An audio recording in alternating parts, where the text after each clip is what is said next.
Se preguntarán el por qué en el video comencé con el DNS. Lo que pasa es que al iniciar el DNS ya complementas bastante la estructura tanto para la máquina virtual como para la máquina que se está utilizando para programar las máquinas, ya que el DNS es una parte fundamental tanto para la web como para también la configuración inicial de los dos PCs. Como bien se sabe, un servidor DNS es un software que se encarga de traducir las diferentes direcciones IP a nombres de dominio. Cada dominio se debe de tener configurado a uno de los servidores DNS. Teniendo en cuenta esto, se busca mediante el SMD las diferentes cuentas que uno haya creado anteriormente. Ya una vez vaya creado, se va a usuarios y equipos. Una vez ya tengas toda la configuración, te vas a propiedades del Ethernet. Ahí de las propiedades configuras teniendo en cuenta la IP que buscaste anteriormente en el CMD y también colocando diferentes nombres, ya que en la máquina virtual VirtualBox, si uno coloca un mismo nombre de cliente, va a creer que es la misma persona.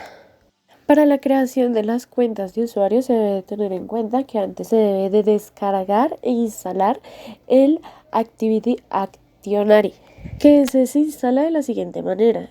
Tienes que abrir el administrador de servicio, desde ahí seleccionas administrar en la esquina de la derecha, agregar roles y características y ahí sigues las instrucciones de cómo instalar el Activity Dictionary. Ya una vez instalado, nos tiene que aparecer la máquina virtual que por automatización la máquina nos da. Ya después tenemos que configurar con la clave que nosotros al principio colocamos para crear nuestro usuario. Para la creación de las cuentas tienes que darle nuevo usuario. Ahí tienes que poner el nombre, una clave que no tenga ni mayúsculas, ni guiones, ni nada porque es complicado. Y ya después ahí colocas ese nombre, se convierte como el dominio para identificar los diferentes usuarios. En esta opción se colocaron solamente 2 usuarios. Para cada uno de los usuarios se le concede permiso para acceder a los recursos de Windows en el equipo local. ¿Qué significa esto? Que la cantidad de horas en el cual va a iniciar sesión y va a cerrar. La cantidad de horas que puede iniciar sesión son las de color azul y las blancas son las restricciones por las cuales los usuarios no pueden iniciar sesión. Una vez se finalicen esas opciones, se tiene que reiniciar la máquina. Para eso se tienen que dar inicio y redes. Una vez esté reiniciada la máquina, nosotros volvemos a buscar en nuestro CMD, los cuales ya nos tiene que aparecer las IPs que se colocaron y también los usuarios. Para agregar los equipos y las cuentas de los equipos se tiene que abrir ámbito nuevo. ¿Qué es ámbito nuevo? Es una configuración que nos ayuda a agregar más IPs de lo necesario y los computadores. Una vez se tengan eso, se debe colocar cuántos PCs necesitas y el por qué se van a distribuir cada uno. Una vez ya se tengan las cuentas de los PCs, las cuentas de los usuarios, se comienza la creación de la página web.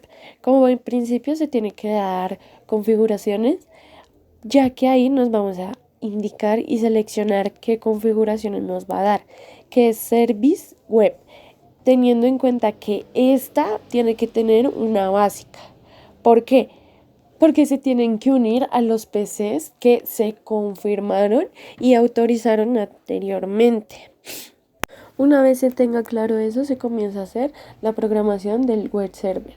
Se tiene que tener en cuenta que para esto se le debe dar a cada una red un rol y de ese rol se le tiene que dar la configuración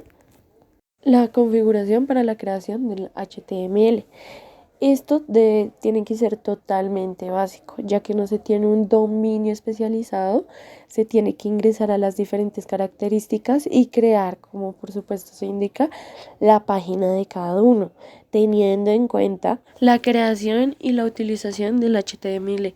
Se puede conformar y adelantar de una forma gratuita mediante la máquina de VirtualBox o más que todo el server Windows, en el cual tú le das clic derecho y le das como tal crear HTML. Escribes el mensaje que desees y lo envías.